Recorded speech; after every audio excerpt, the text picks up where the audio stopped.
If everyone's ready, I'll call this Community Redevelopment Agency CRA agenda meeting or meeting to order for this Thursday, August the 6th, 2020. With that, we'll have our Pledge of Allegiance. Could we all stand and say our pledge together? Ready? I pledge allegiance to the flag of the United States of America and to the republic for which it stands, one nation, under God, indivisible, with liberty and justice for all.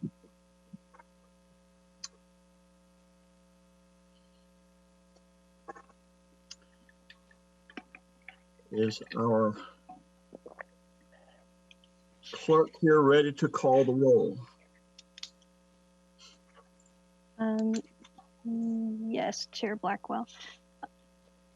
Okay, and roll call. Chair Nathan Blackwell. Here. Vice Chair Lynette Matheny. Here. Member Dave Askew. Here. Member Chuck Cooper. Here. Member Keith Trace. Here. Member Joel Davis. He Absent. He sent me a text saying that he was trying to log on. Oh, So okay. maybe he can join us. We have a quorum, so if there are no objections, we'll continue on. Member Dwight Loading. Here. Thank you. The first item is we have the approval of our June 4 minutes. Could I have a motion for approval of those minutes? I make a motion to approve the minute. Thank you. We have a motion from Member Loading and a second from Member Askew. Yes. All in favor, please say aye. Aye. And any opposed? And it so carries.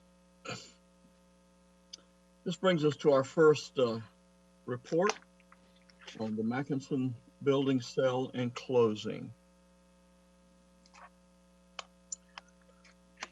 Is that you, Andre, or who's presenting Yes, that? Mr. Blackwell, I'll be making the presentation. Okay, whenever you're ready. Thank you.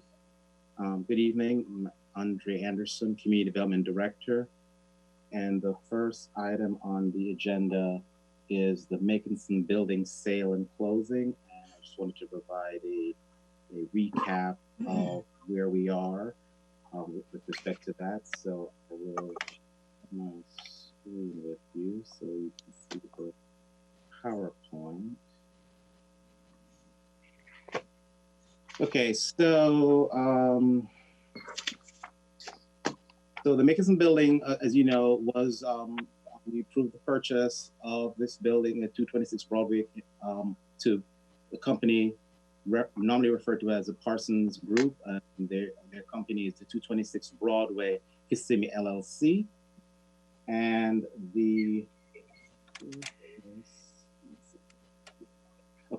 and so the purchase price of the building, slide, there we go, was $381,112. That is what the CRA paid for the purchase of the building. In addition to that, we also made some expenses, which was for building stabilization. It included several things: phase 1, phase 2 environmental assessment, some roof repairs, awning on the front of the building, removal of vines, clean and pressure wash the exterior of the wall. There's a porch demolition that was encroaching, some minor electrical work, and then we also did appraisal of the vacant lot that was on the south side facing 10th Street, and we also did the mold remediation and the survey. All total, that equated to $29,615.07, including the appraisal and the survey. The total investment that the CRA incurred was $417,026.07. The actual sale price to the Parsons Group was $427,500. Therefore, we came out ahead with a surplus of $10,473.93. that will, of course, go back into the CRA contingency funds. The Parsons Group purchase, of course, as I said, they purchased it for $427,500. It's part of a 1031 exchange. They made a deposit, they did their due diligence, and it closed within the specified time frame.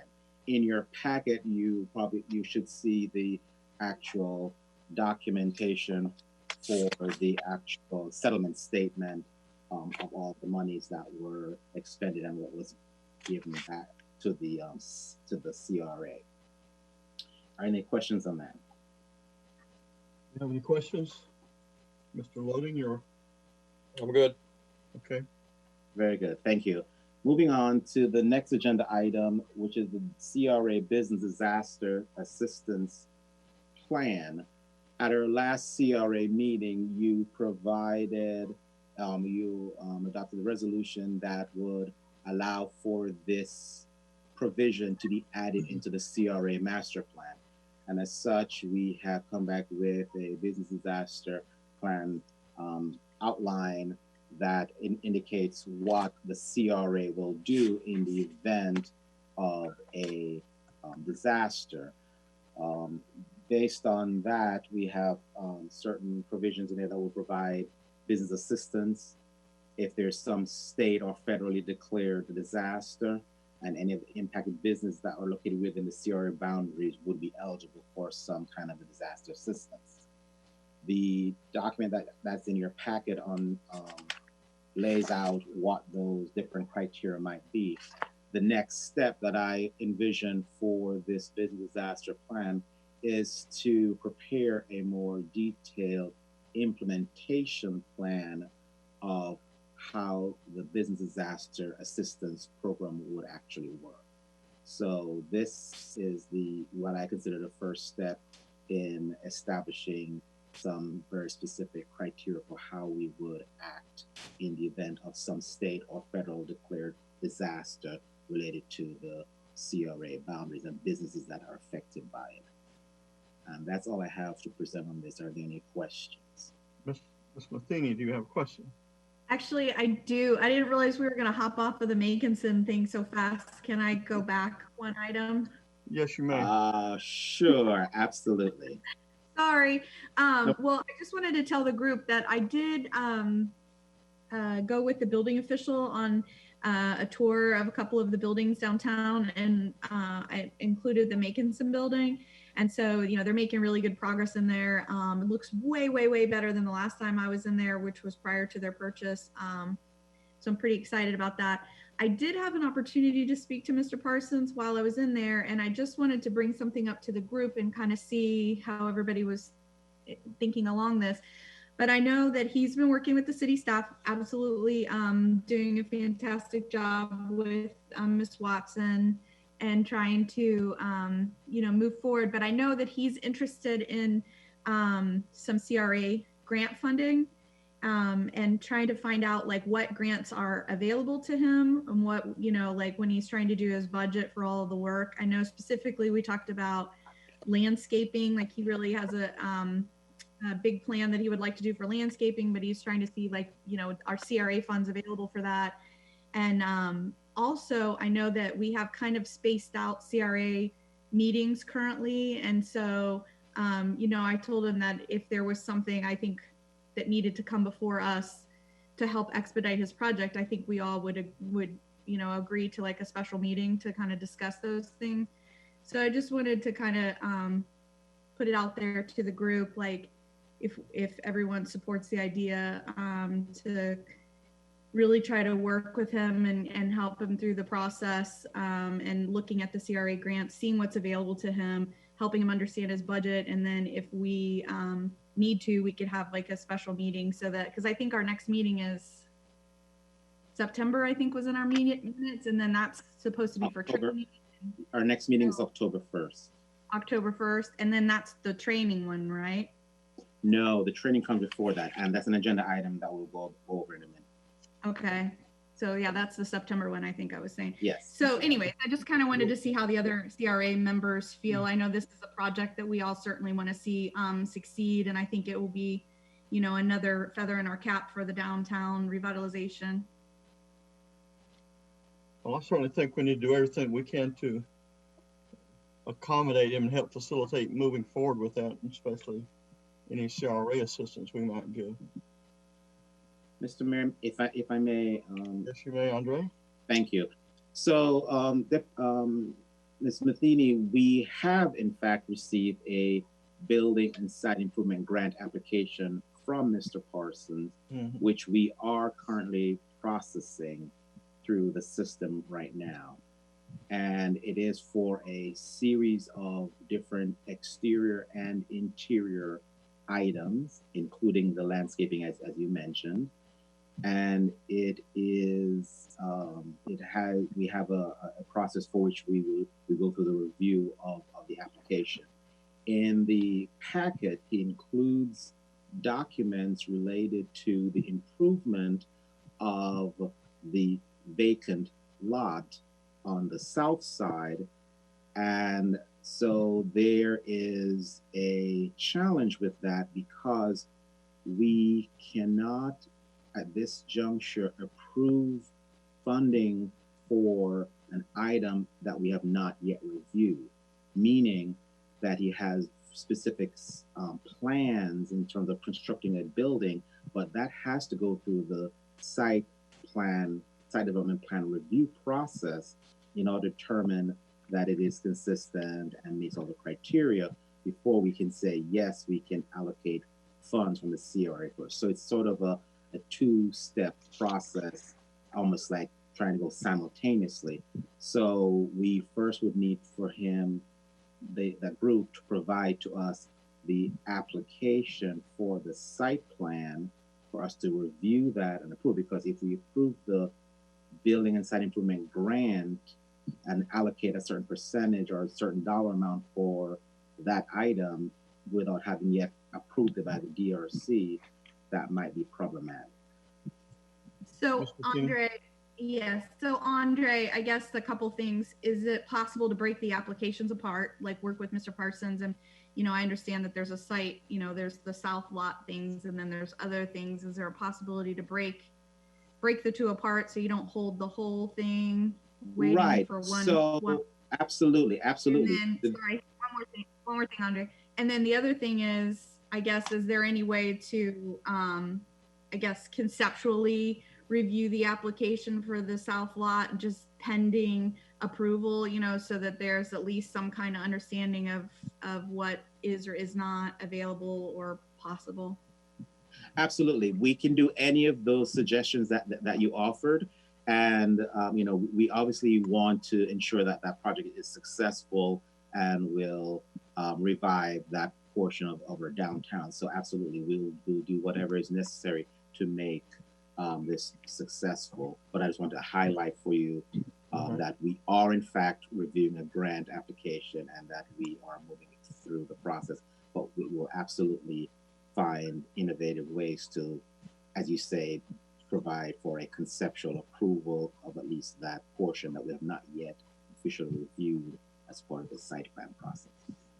Mr. Ross, go ahead. I'm sorry, to Ms. Matheny. I'm sorry, one last thing. Go ahead. And then just working on the timing, making sure that we are expediting as we can. And, I don't want to hold up somebody who's making such a large investment downtown, for the convenience of the CRA board. If we need to meet, like I'm willing to meet. So just seeing how everybody else feels. Now I'm done. Mr. Askew. Thank you, Mayor, or Board Chair. The other kind of the elephant in the room, and I'm just bringing it up now, maybe we can discuss it a little bit later. I don't want to hijack the agenda, but there a lot of the dumpsters, especially for the pub that's going in now, the dumpster there, 10th Street Produce uses the same dumpster. Really in our ordinance, and I'm not sure this is a CRA thing, but in our ordinance, those are supposed to be covered with a fence and a pad and everything. And I reached out to to staff today.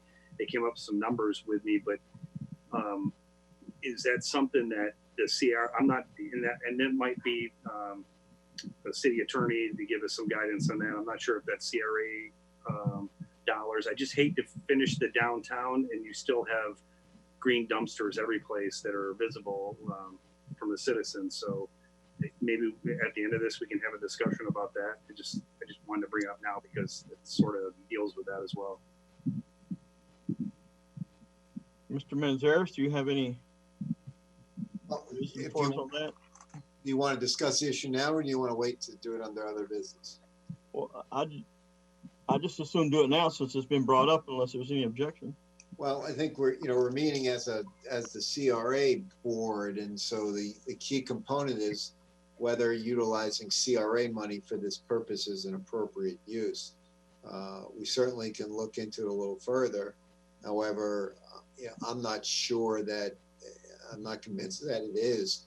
What I think Mr. Askew is referring to is the improvement of a dumpster area that exists on public property. It's on the city property, and it provides a service to those businesses. However, it doesn't, I'm not sure it increases property values, decreases the blighted areas that are, or as blighted as defined in the CRA statute. So I think we'd have to look really closely about whether CRA money can be utilized to improve this area. And by building a different dumpster that might provide a better service to these folks. Mr. Manzares, may I Yes. also add to that, please? So we had a preliminary discussion this afternoon about this. And because we are now working on phase 2 of the downtown revitalization, we may have an opportunity to utilize funding for that project as part of this effort. The CRA is obligated to pay a certain percentage of the downtown revitalization efforts, and 10th Street is part of that improvement for phase 2. So it could potentially be incorporated into that. But again, that is a preliminary discussion. We also have, if you want me to share it with you, we have a preliminary, really quick sketch that we did today to just look at the area in question, so we can have an idea of what it is that we're talking about. So I'm sharing with you now an aerial map, which I hope you're seeing, that shows where potentially that concrete enclosure could be to house the 2 dumpsters, and would be gated and would potentially be facing north. And this was all done by the Public Works Director, who I'm assuming is on the call if he needs to chime in. But as you see in that aerial, you see where the alley is located, the actual building, the building here for the Mackinson building. And so there's that vacant parking lot. And so 10th Street Deli would have access to this dumpster as well as the other businesses in that vicinity. So that's just a preliminary sketch of what it could be if we proceeded. But as I said, it is and could be part of the phase 2 revitalization efforts, because we are going to be making several improvements to 10th Street, including street furniture and so on. Member Askew, do you have any? No, I thank Andre and Kevin and everyone that's helped just with that kind of thing. It just seemed like an eyesore for a long time, and it really started because 10th Street Produce produces a lot of recycled cardboard, and we really don't, he doesn't have a place to really store it other than one bin. So you'll notice that it says concrete exposure for 2 bins. One would be cardboard, one would be garbage. So thank you, staff, Andre and those guys and Bill, just to looking into that. Appreciate it. Yeah, this was the effort of Nassim and Kevin. They really put this quickly together, and I think came with some general estimates of price. Mr. Thiem? Yes, thank you. I love the idea, Dave, those are all those little details that make a huge difference. My only comment was I would prefer it not be on 10th Street, like front and center, like, hey, here's the highlight of our dumpster, you know, like hide it a little bit inside of the site. You know, Yes. that's my only comment on that. Absolutely. Like, It would be shift because it into the center, not on 10th Street. So what you're looking at there, though, or if you understand, though, it would be a concrete frame. So it would be like a facade of some sort. So it could be easily designed to look like part of a building. So from 10th Street, when you're walking along there. So we talked about that maybe we need to reset it some ways back. So then there'd be something in front of it, such as some kind of space for, you know, seating or something that you would never even realize that it's a dumpster that's there, because from 10th Street, walking along 10th Street, you would not notice it as a dumpster, because the three sides would be concrete block with some kind of facade treatment, you know, brick or something that makes it attractive. sure. I get that. And if that's where it has to go, it has to go, but everybody's going to know it's a dumpster. And plus it's going to smell. So like when you walk on 10th Street, you'll get a nice whiff of garbage. I'm just, you know, just thinking about siting location. That's my only thoughts. We will definitely take that on advisement and find an ideal location if that's not the preferred choice. Mr. Loading, are you? Yeah, I just wanted to back Lynette on that. I was thinking the same thing when I was looking at that aerial view. The first thing that came to my mind are we really wanted to have that right out on 10th Street, and there's going to be a pavilion right across the alley from it, and I don't know. There might be a better place for it. That's my only comment. Mr. Askew, you have something else? Just one last thing. This is really just the start of it. There's a lot of green bins in the downtown, and maybe we can address one at a time, but I'm not sure at this point the commercial businesses could, you know, pick up the tab to make these look better. So it'd just be nice, especially the one closest to City Hall. Thank everyone for at least looking into it. It's fantastic. Member Trace. Well, and Dave just brought up exactly what I was going to bring up of let's look at other areas and see if there's other areas for improvement with just green dumpsters, you know, a couple yard dumpsters hanging out in different spots. So with this, it would be CRA funded we're talking about, but then would the CRA or the city be funding the fees for it, or would that be those businesses in the building there? Mr. Manzaro. Well, I mean, I think we still have to look in the issue about whether CRA funding can be used for the structure itself.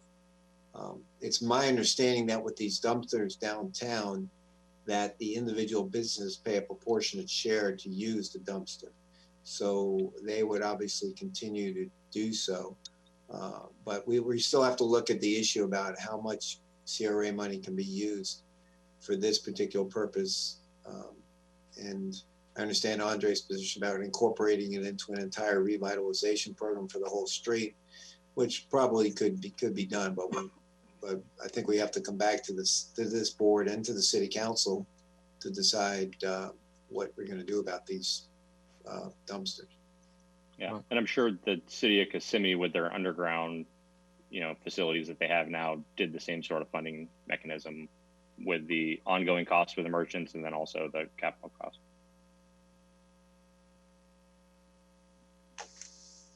Does anyone else have any input on dumpsters? Let the record show that member Joel Davis has joined us. It's good to have you here. We got sidetracked on a dumpster issue. So are we through with the dumpster? Are we through with the building sale and closing the Mackinson building? Any other questions on that? Can we just? I did have. Oh, sorry. Yeah.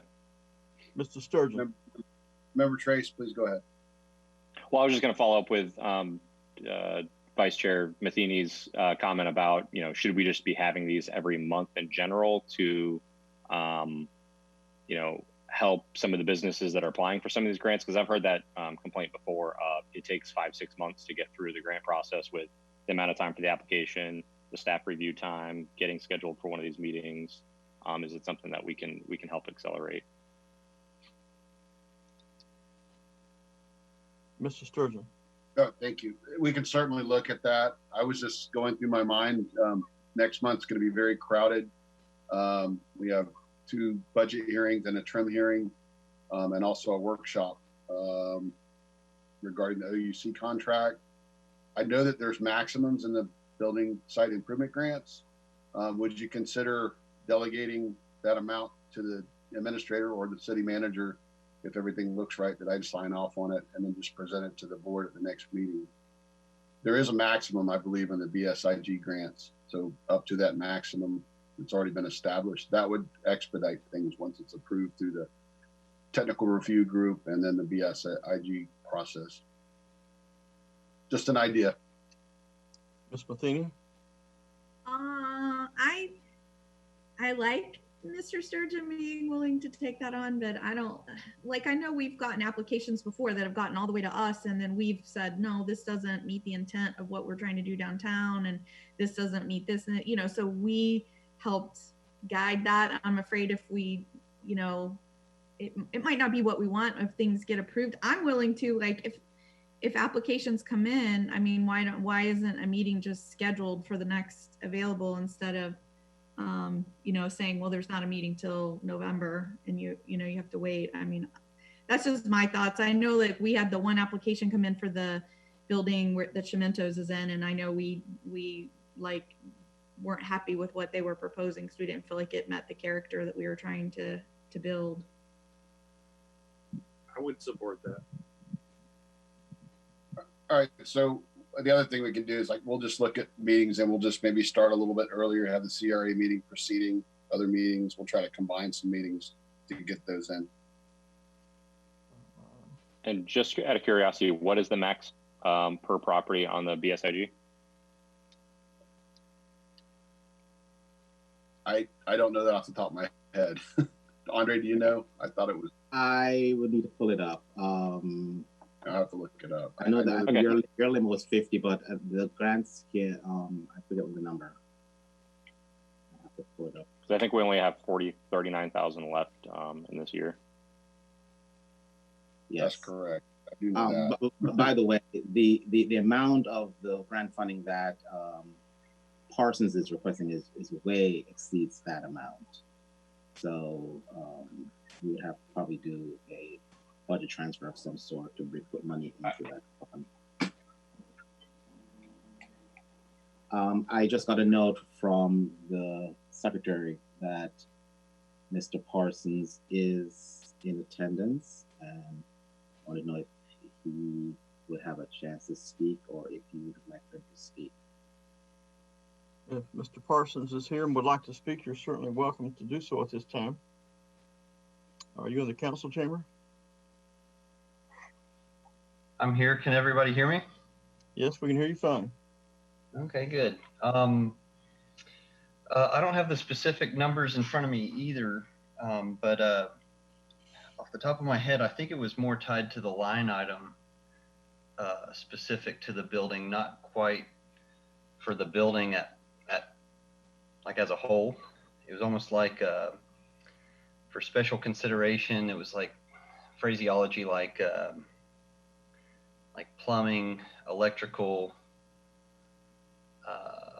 maybe like structural, something like that, that they could not exceed $15,000. So the work we did with Shelley was, okay, well, we took our plumbing budget and it looks like it's this number. Took our electrical budget and it's this number. And that's how we came up with the total. And the grand total for the building for like landscaping, signage, siding, plumbing, electrical, it added up to roughly $65,000. Okay, yeah, is that? Mm-hmm. Yep, there we go. Are y'all seeing what I'm seeing on my computer screen? Yes. And Mr. Mayor, sorry to interrupt, but this application isn't before you at this point, as far as I understand. And it may be premature to consider it in this much detail until it's been finally put together and agended for discussion. Yeah, I agree with that comment. The tricky thing about these Zoom meetings is generally you have some sense of an idea of what the temperature is in the room on things. So this application process has been a little trickier to just kind of gauge, what is historically consistent along what the St. Cloud CRA may approve versus our experience with, say, the Kissimmee CRA. And we just kind of went along with the guidelines on the application to draft up this this document here. Well, I certainly think the intention of this board is to certainly come alongside you and be as generous as legally possible. And so I think you'll get a fairly good determination from staff because they have a good understanding of history of what you could expect. Correct. I would agree with that. All right. Do you have anything else for us? No. Progress is going really well. Just to give you a little summary of the building, we're just kind of approaching where we won't be able to do much more until we have a sense of what we need to hold out on that may be, have a decent chance of getting approved for CRA funding. Kind of like I mentioned earlier, we're like getting a sense of the temperature in the room. Like we could start with AC work or facade work or just about anything. But with there being so many steps in the process, it's looking like we may not know if we'll have just an answer on what we're asking for until what's shaping up to be, last I checked, it was like maybe November-ish. So then it's just, all right, well, puts me in the corner of, okay, should I just go full steam ahead and race against time to just get the building finished, or should I hold out for some of the help on these grants? And when you're weighing 5 months on a $750,000 property or investment, it makes that decision difficult. Mr. Sturgeon, are you wanting to speak to this? No, sir. I'm sorry.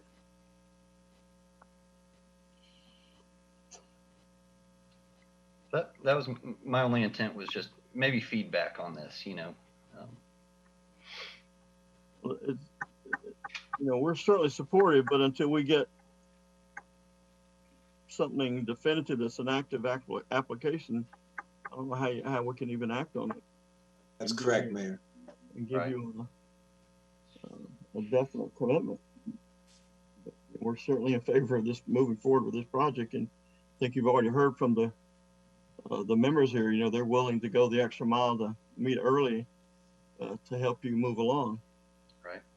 Mr. Chairman, if I may. Yes, sir.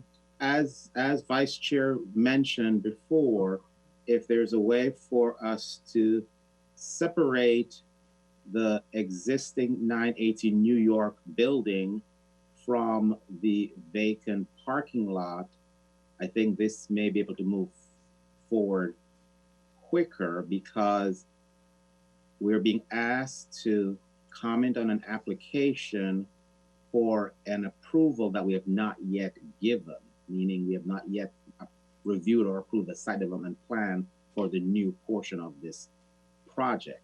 So if the applicant wishes to resubmit the application in a way that separates it into just the existing building and improvements for that portion, then we can surely move forward, because there's no need for any separate site development plan approval process. Well, I think that's something for you and for staff and Mr. Parsons to work out together.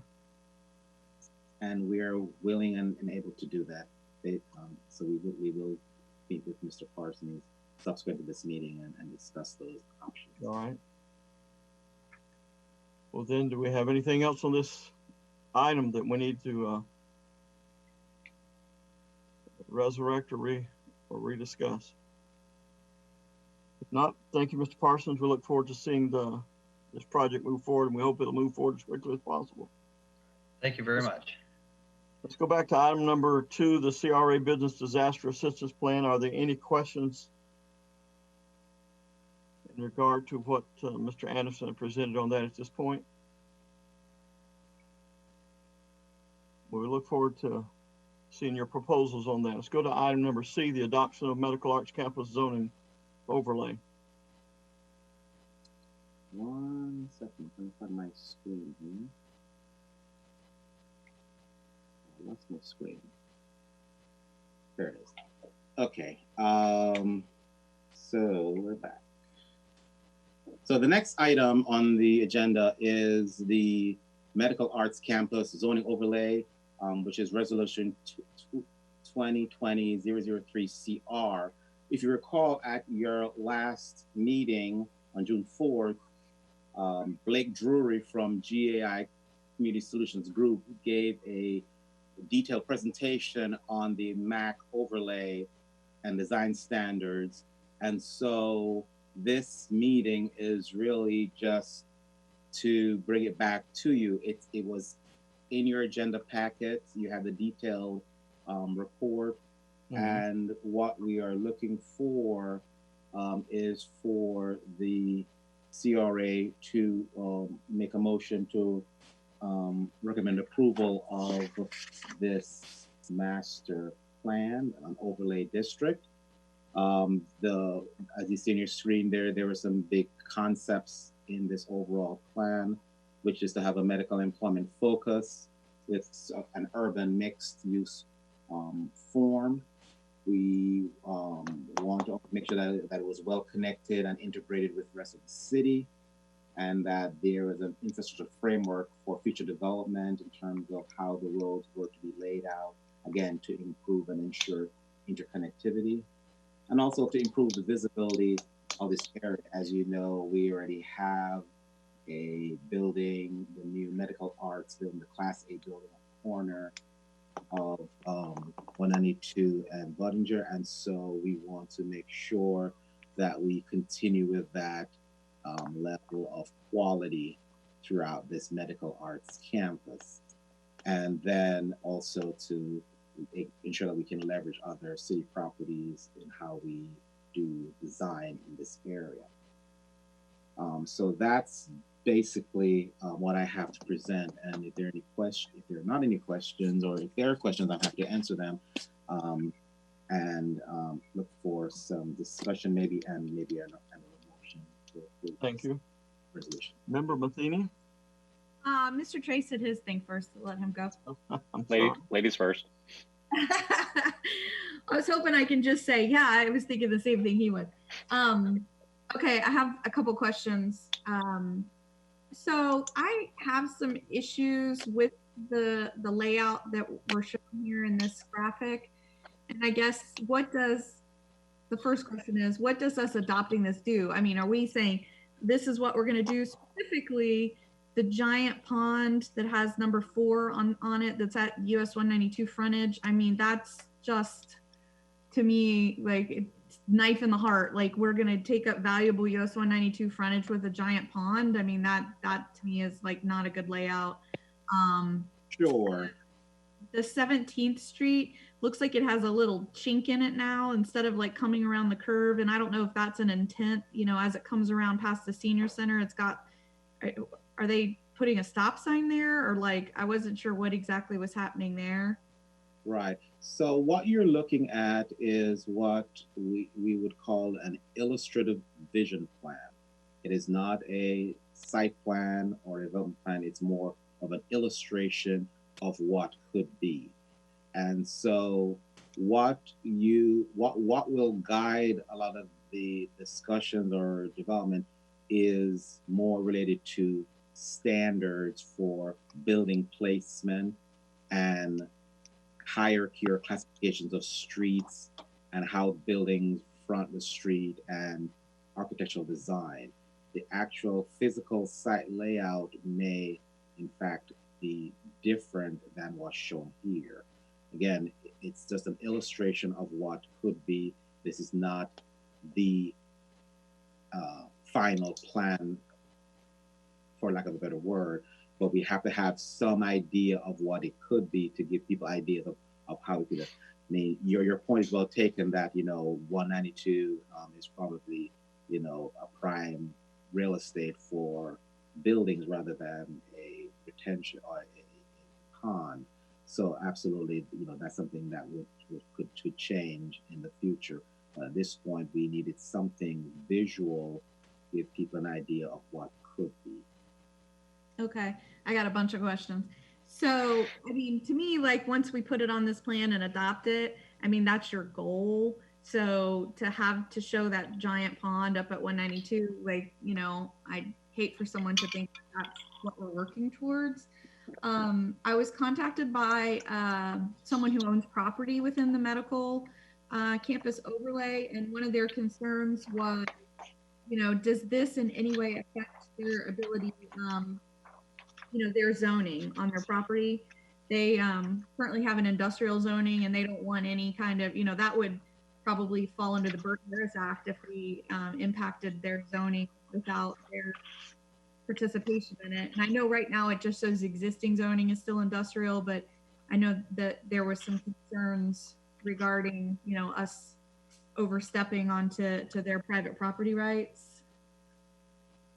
Right. So again, this is a long-term vision plan and not a site plan. This is not a rezoning of the property. This is an overlay that establishes some design criteria and standards that will be in our land development code. So the existing zoning that exists today has not changed. The land use that exists today has not changed. In trying to implement this medical arts campus, the hope is that we will provide certain level of incentives for property owners to develop in the manner that this area, that we would like this area to develop.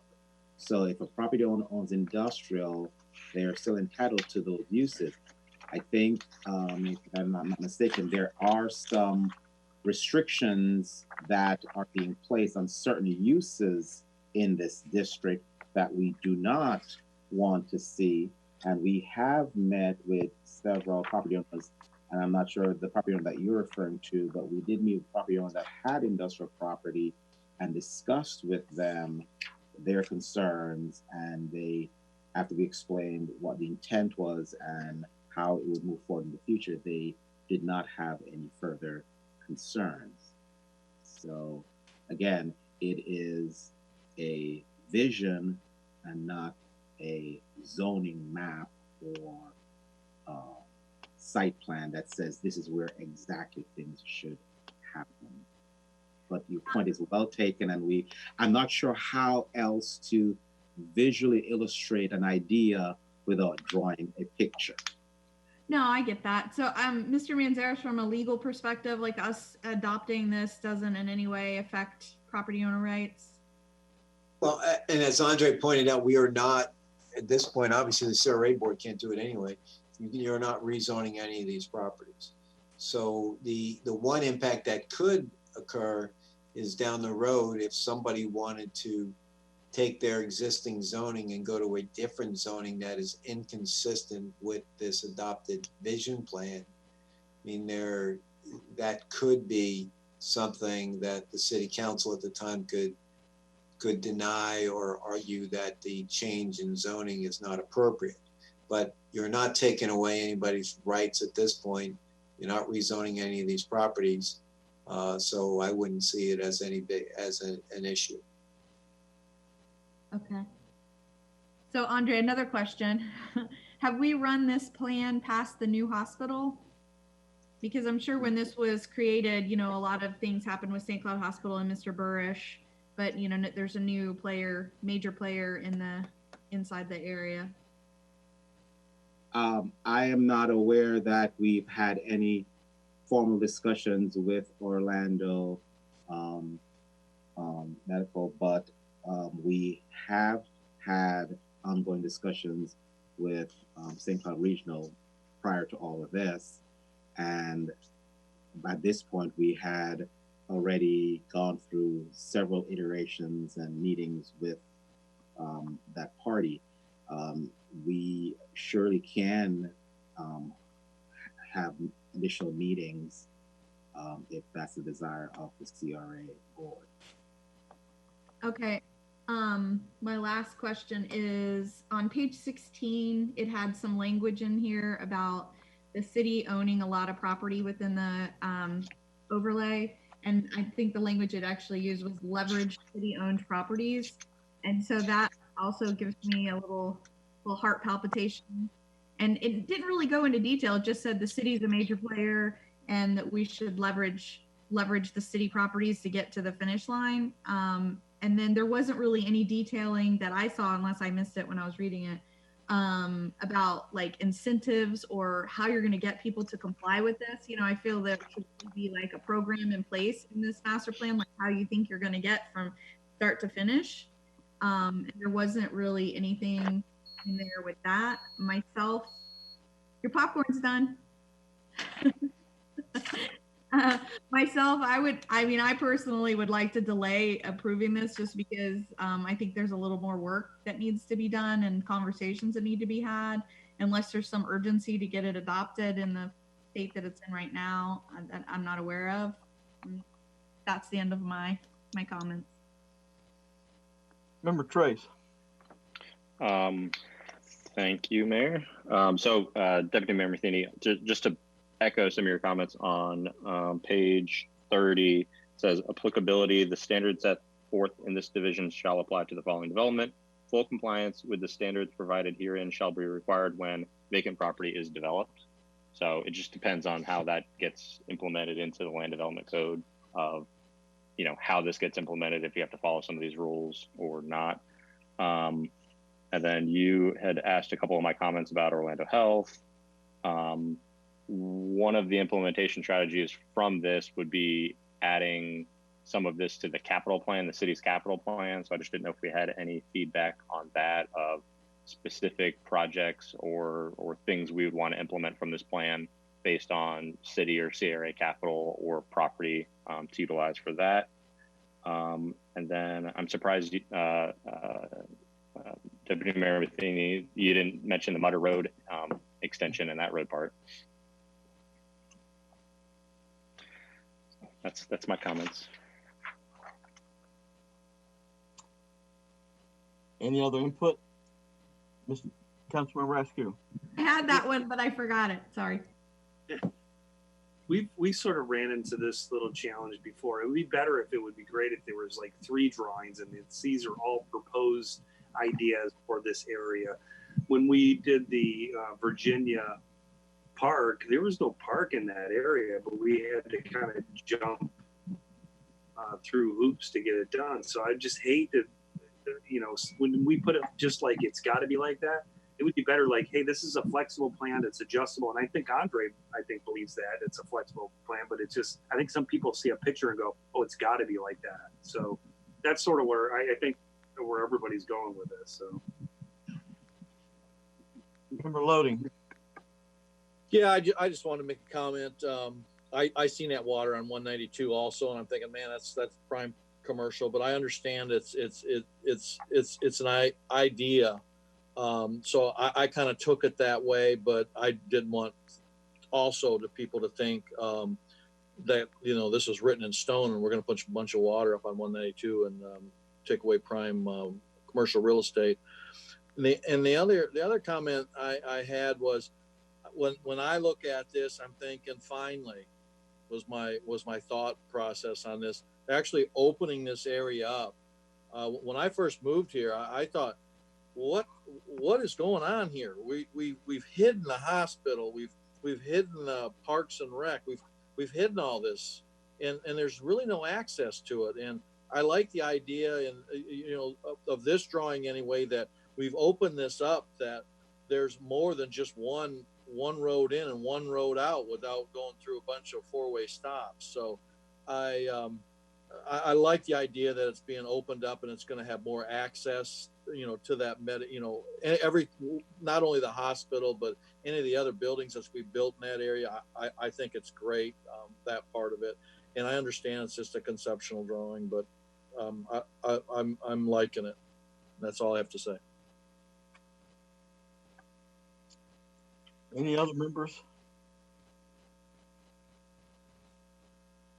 Well, I like the concept. If that's all it is, if it becomes something that we're going to use to, it has to be done like this, and I think we got a problem. But I don't think that's the intent. Anything that is done is going to have to come back to the council anyway. But I like the access, the openness, the diversity. Any other comment?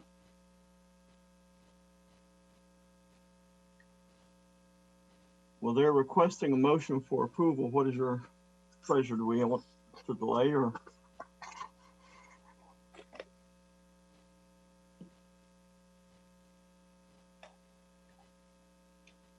I'm fine approving the overlay to get this plan started in motion, and really nothing takes effect until it gets codified through, I'm sure there'll be some vetting through the CRA, but then also through City Council. So I'll make a motion to approve Resolution 2020-03 CR. I'll second. So we have a motion by Member Trace, a second by Member Askew. Madam Clerk, will you call the roll? Member Loading, Aye. Member Davis,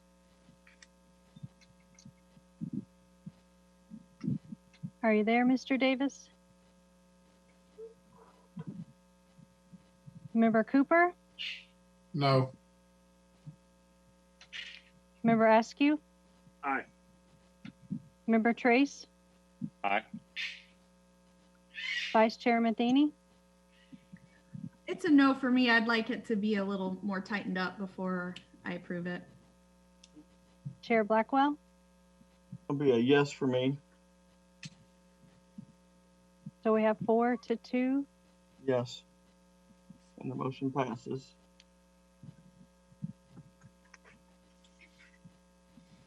That brings us to the next, the third quarter financial report.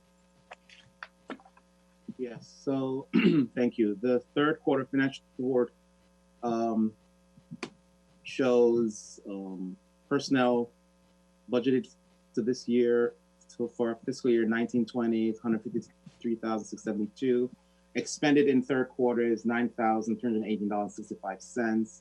Expended year to date is $88,948 with a balance of $64,771.52. Operations 484,150 was budgeted for fiscal year 1920. Expended year to date for operation costs $312.86. Expended year to date $209,186.52. Balance of $274,963.48.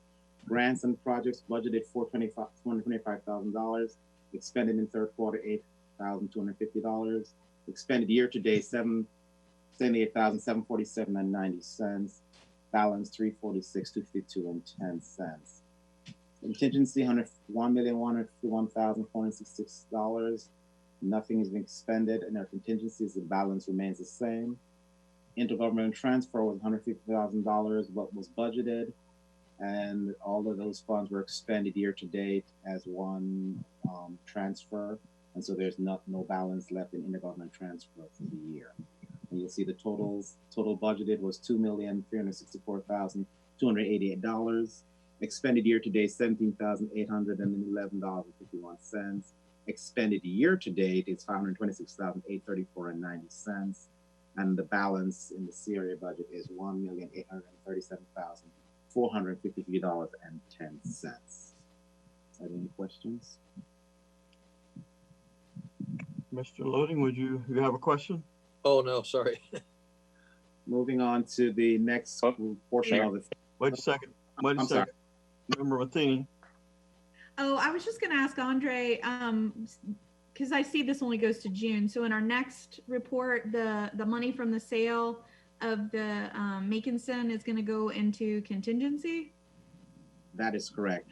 Because of the way timing of our meetings, it's really odd when dollars show up in the budget to kind of do these quarters, because you can see that it's not exactly a third quarter because it's April, you know, because it's actually includes more than just on the third quarter.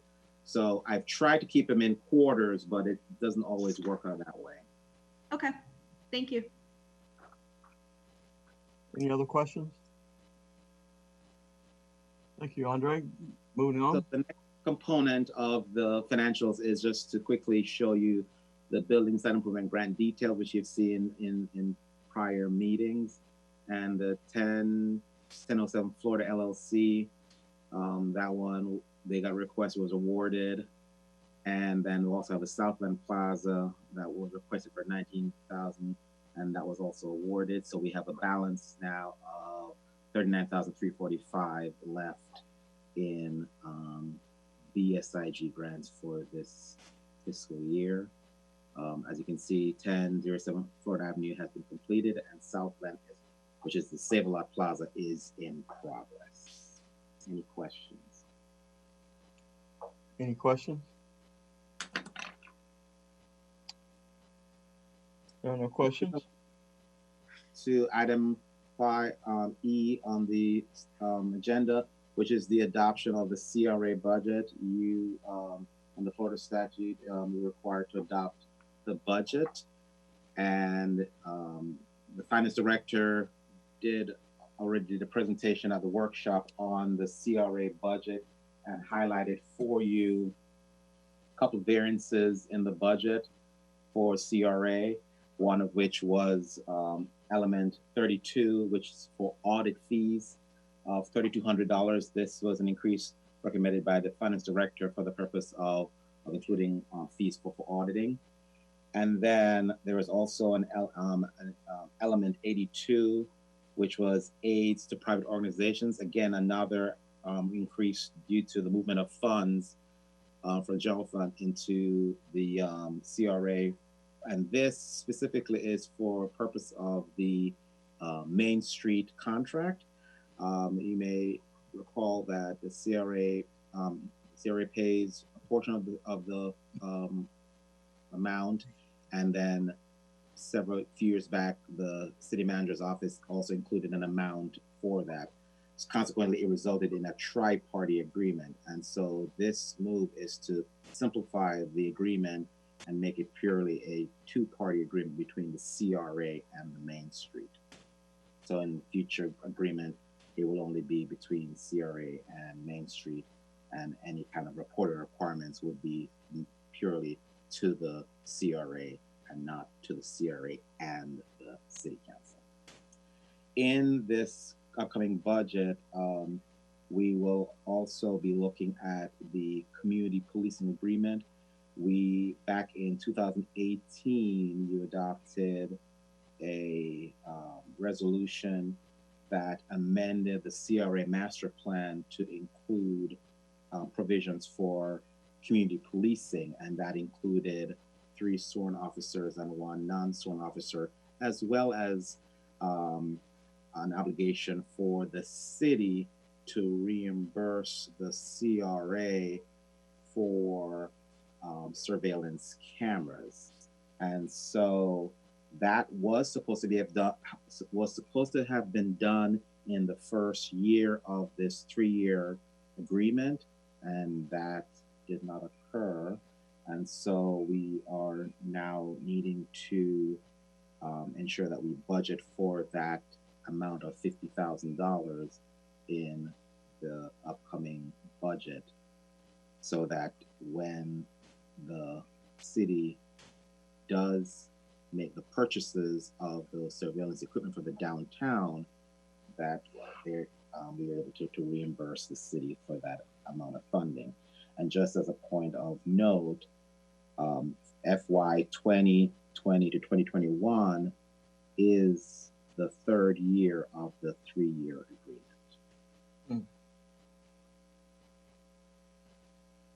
Any questions?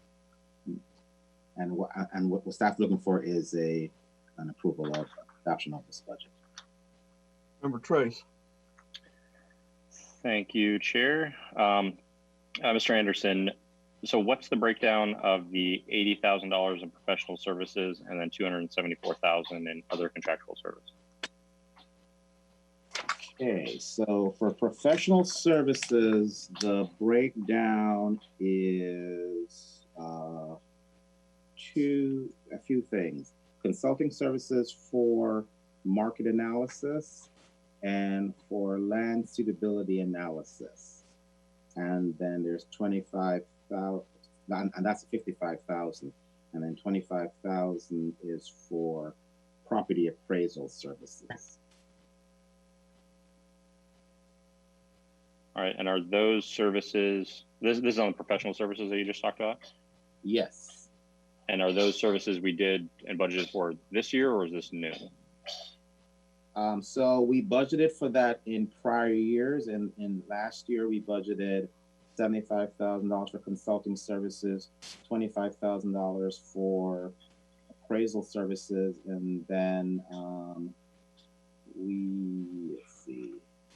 we had a carryover of prior year consulting services that added to that budget. And so, for instance, our consulting services line in 2019-2020 was 143,000, and that was because we had a carryover from fiscal year 18-19, and then we also had in there services for the Florida Avenue Greenway Master Plan and the Power Plant Reuse Plan, and both those items have since been moved to a CIP, and so they're no longer under professional services.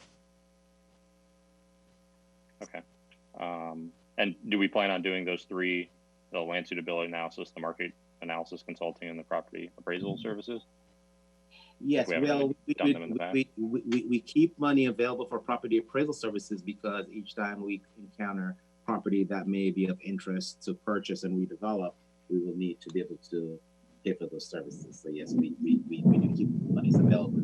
And regarding the market analysis and land suitability analysis, yes, we do want to spend those funds this year in the upcoming fiscal year to do that. Okay. And I can tell Dave and Dwight probably heard the thunder, but didn't see the lightning like I did before the thunder. Okay, and then on the other contractual services, the 274,000. Yeah, that is for the community policing. That is the salaries for the sworn officers and the non-sworn officers. Okay, so that's, and then you have the 50,000 that you just spoke about in there as well. Well, no, that is not identified in. That is just purely salaries. So that's why I said I have to get with the finance director to add that in under equipment and machinery, probably because it's an equipment, I guess. And I'm assuming that will be the appropriate location for it. But I need to get with her on that because currently in that line, in that element 64, there is $50,000 already, but that is for the downtown gateway and wayfinding signs and the actual fabrication of them. And of course, that has been delayed at least one budget cycle because we were waiting for the rebranding to be completed before we actually fabricated the downtown wayfinding signs. Okay, makes sense. And then we have land and buildings budget again for $200,000 combined. Do we have, that's just kind of open-ended to where if we find something, we've got money budgeted? That is correct, because each time we do that, we have to do a budget transfer. So we made sure to put money in those lines so that in the event that we need to make a quick decision with the CRA, we didn't have to also go through a budget amendment. Okay, and then on the, I think you said it's the aid to private organizations. That's the Main Street grant money. Would that be a capital expenditure, or would that be under the professional services or other contractual services? One second. That has its own element. It's element 82, and it says aid to private organizations for $60,000. Actually, I'm sorry, $67,500, which includes, as I said, that additional $7,500 that's been moved in. Okay. And then, all right, so, and this is just something I need to wrap my head around. So we total for our 2021 budget is the 1.3 million, but then it doesn't show the carryover of the approximately $1.5 million of contingency we'll have rolling in from this year. Okay, so now you have gotten into an area that's over my head as well and my pay grade. So if the finance director is online, I would ask that maybe she can answer that question. I'm hoping she's online. She is. Nope. In here.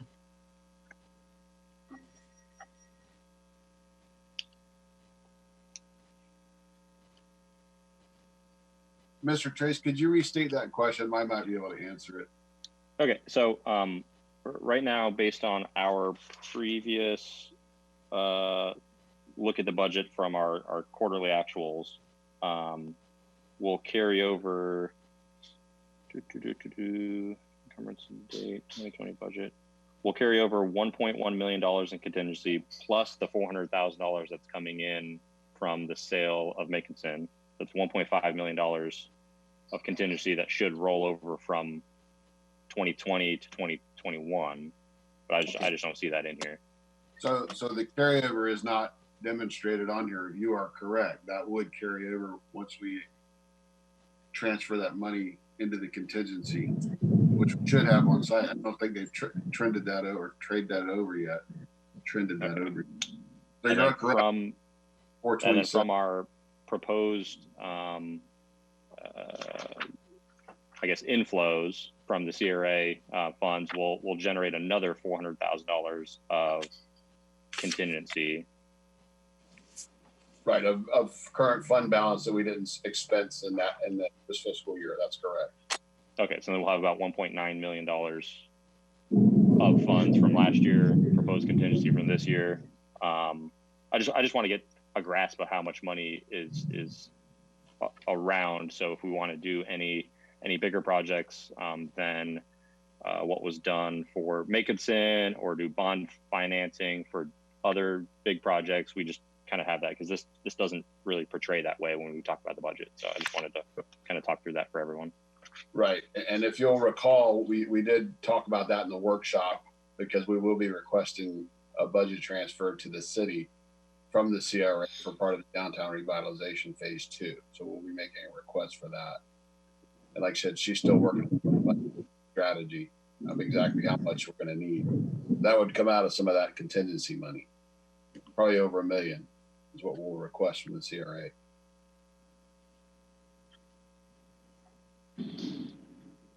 Should be talking about while we're setting this budget. Okay, that's fine. That's fine. Did that make sense? Did I answer your question, or did I confuse you more? No, that's fine. I'm just trying to figure out how much total funds we'll have at the end of the 2020 fiscal year, and then how much additional will generate for just larger strategies, like you said, on some of the downtown revitalization or any other items.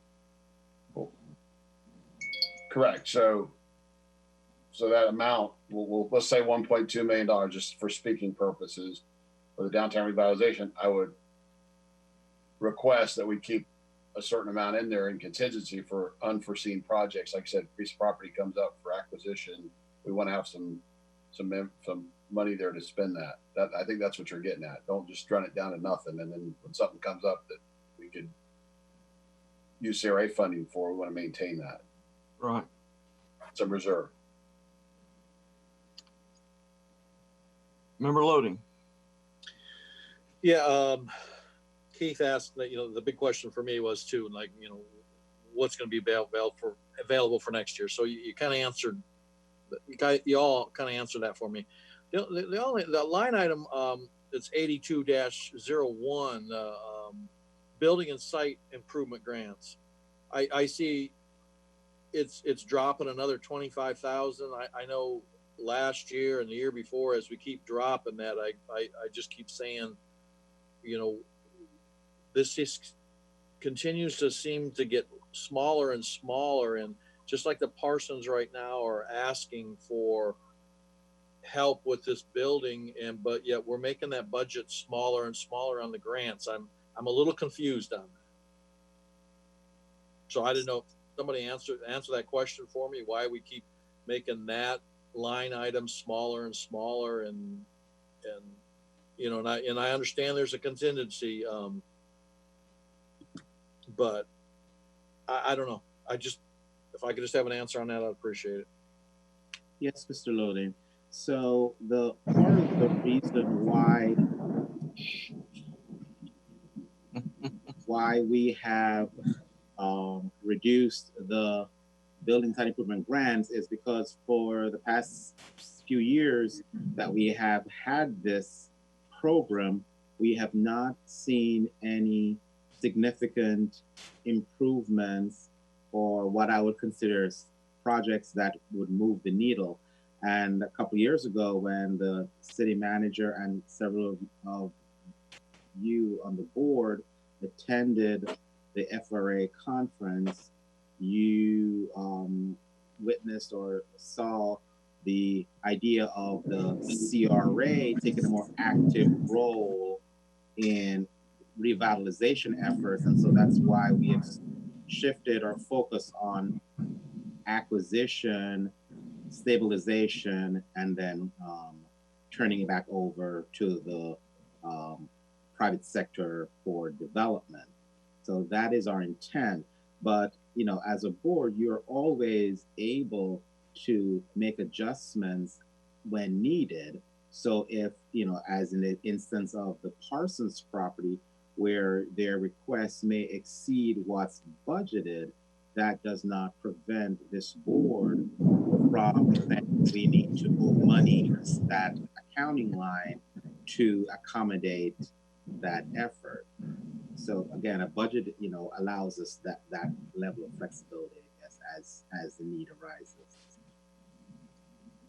Member Loading, you have anything else? Is that you need more? Yeah, that that works for me. I mean, I agree with the acquisition part of it. I believe that's a more important, more of a mover for the CRA than the grants themselves. I just don't want to get to the point where that proposed budget becomes zero someday. I think it needs to stay in there. It just seems to me, it just kind of disappears slowly but surely. So I don't know. That's where I'm at. That acquisitions is where it's at, though. Thanks. Thank you. Any other questions or discussion? Member Askew. Thank you, Mayor. I think that recently we've taken a lot of our money out of the CRA for, I guess, in defense of the downtown and the police and things like that. So down the road, I think that needs to be addressed. But I think we're doing a good job as a CRA. I think we're doing the right thing. So, some of the money is coming out in big packets that weren't there before. I agree. Member Matheny. Thank you. I just wanted to echo some of Mr. Loading's comments. I think the thing to keep in mind with the CRA money is it's not our money to hoard. We're supposed to be using this money to spark development. So, don't get hung up in, I think we have a lot of money in contingency. This isn't money for us to sock away. We're supposed to be expending it and seeing, economic improvements, from that money. So I'm really excited. I know we're not to that agenda item yet, but I know I've talked to the city manager about this for a while. I'm really excited about the CRA training that's coming up, and I'm hoping that'll help open our eyes to I know I haven't had it yet, to like ideas and way to spend it, but it's like just making sure we keep our mindset straight on the CRA money. This isn't ours to have a big piggy bank, because it's, we need to be spending the dollars out in the community. I agree. Councilmember Trace. All right, so I just kind of want to sum up, like, maybe we as a group should talk about an additional strategy, moving strategies around, because right now I see we have $80,000 for studies, $50,000 for BSIG, and about $300,000 for community policing in the downtown or in the CRA. So those are our big three strategies other than having the pot of money in case something happens. So is there something else everyone would want to see added to this? I just want to get the juices flowing. So when we have the workshop, we can talk about some of the stuff of, is there something that's missing? Is there something else we should add or put more focus on? Just to help out with this. Any other input? But I will agree with Mr. Loading of, you know, just keeping on reducing the BSIG doesn't really make sense if that's a strategy that we think can work or that has worked in the past too. Remember asking. And then, Oh, I'm sorry. oh, sorry, one more thing. Do we have, has the St. Cloud Hotel reached out about doing any improvement grants or anything? Because once that comes around, I think there's going to be, you know, a bigger ask than what Mr. Parsons just talked about on the Makinson building. Yes, the St. Cloud Hotel did reach out to us for a grant, but they chose not to proceed with any grant funding from the city at this time. They were already well into construction of the project, and they needed to keep on a strict timeline, and the amount of funding that they wanted would have well exceeded, because if they weren't even able to stay within the parameters of 15,000 per project item, they were looking at much larger numbers, and they wanted to, and these are conversations I was having with them, they wanted to actually make a special request, and I said, you're welcome to do that. And then I guess they evaluated it among themselves and decided that it was just proceed as they had originally intended. Okay, because to me, if the scheduling of things is creating a hindrance, we should do what we can to fix it. And I think we said we're fine having a CRA meeting whenever to fix that part. But then I want to see that hotel open and people coming and staying in downtown. So like if we have to talk about some of those strategies and how to amend them, like let's do it. Yeah, but I mean, Mr. Trace, this was not a matter of timing. It was a matter of funding. I think they would have depleted the entire CRA budget, not just the BSIG grant amount. They wanted significant dollars. Or they're 100% self-funding. So, I mean, we can check this offline, but okay, thanks. Remember Askew. This is just a perfect example that I think we need to meet more.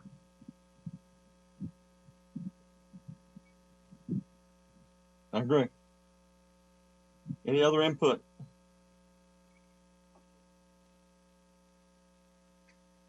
Well, do I have a motion for the adoption of the approval of the budget? I'll make a motion to approve the budget with moving $50,000 from contingency to BSIG and making that a $100,000 budget item. Second. We have a motion with the motion from Councilmember Trace, a second from Councilmember Matheny with those caveats. Madam Clerk, will you call the roll? Vice Chair Matheny, Aye. Councilmember Trace. Aye. Member Askew. Aye. Member Cooper. Aye. Member Davis. Member Loading. Aye. Chair Blackwell. Aye. So all ayes. And it carries 6-0. Thank you. Next item is our workshop. Yes, the next agenda item is just to remind you that we have set up and scheduled the CRA Board Workshop for September 17th. We have two parties that will be presenting. We have RMA and Associates that will be providing the basic fundamentals and backgrounds on CRA and their purpose. They'll talk about the statutory updates and important notions in the current policy regulations. They'll talk about the CRA general statutory guidelines. They'll also talk about operating procedures that impact how effective CRAs can be. They'll also be talking and providing some examples of CRA projects in other cities, and also discussing best practices for the board to consider, and also how to ensure that the CRA's vision effectively creates and meets the parameters of the CRA master plan. Then we'll also have a presentation by GAI Community Solutions Group, Dr. Beich. He'll be talking to you more on the fiscal economic side as far as leveraging the TIF, the tax increment financing funding, and how it increases the tax base, and also talking about what kind of objectives you should be doing in using the TIF. He will also be discussing some examples and successful examples of public-private partnerships, and talking about funding projects based on this current economy that we have now, and also the future of CRA redevelopment in general. So again, that's scheduled for September 17th, 2020. Any questions? Is there any timeline as to how long we can expect that workshop to go? Well, I think it was scheduled to be at least 2 hours. But, you know, again, depending on the series of questions and so on, it could go longer, but we anticipate 2 hours for the presentation and for question and answers. Okay. Do we have any questions or comments regarding the workshop from the board? If they have any materials to circulate beforehand, if they can get that out a week before the meeting, please. I agree. That We would will be do very that. helpful. Anything else? That's a good, very good, helpful idea.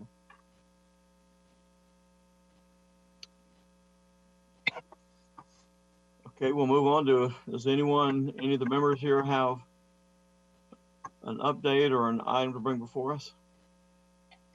Miss Member Matheny? Hello.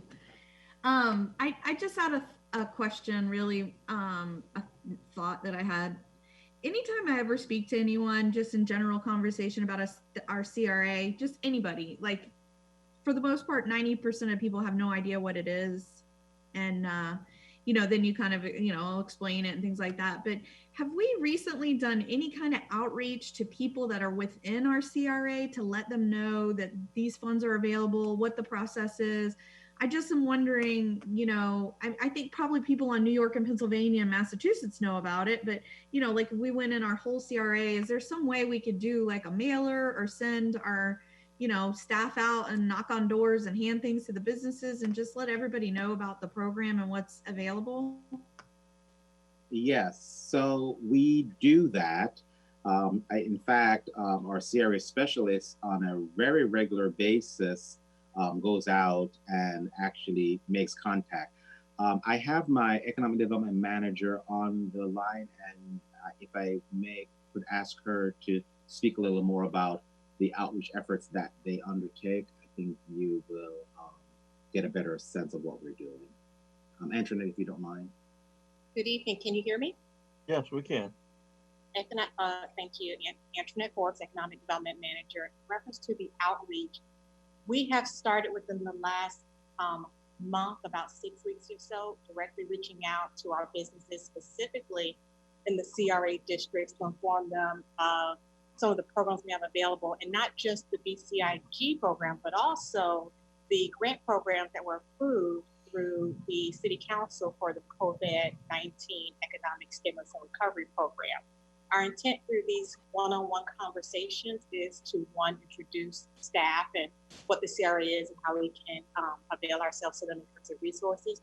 But number two, find out from them directly what assistance they would need, not just related to COVID-19, but just what they need as a business from their city government, so that we can better formulate programs and resources to assist them. Not to mention that I think it's imperative for our local businesses to know that there are resources, not just from the city, but from our resource providers that are available to help them with financial and technical assistance. So to answer your question, yes, we are reaching out directly through phone and email to all the businesses that we have contact information for to speak with them one-on-one, and we're recording that data as well, so that we'll be better able to come back and report our findings in terms of assistance that we're able to offer and did offer.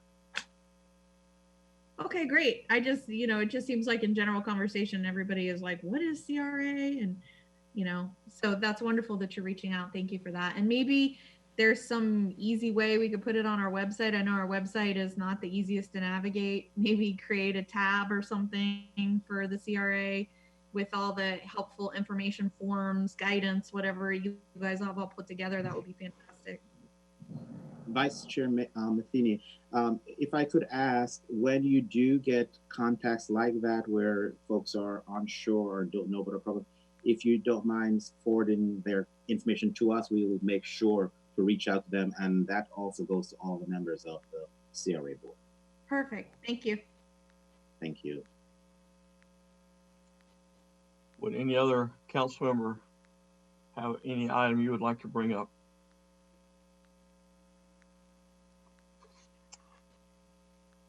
If not, we'll move to public comment. Has anyone come to the chamber or requested to speak on any item that we've discussed, or is there now?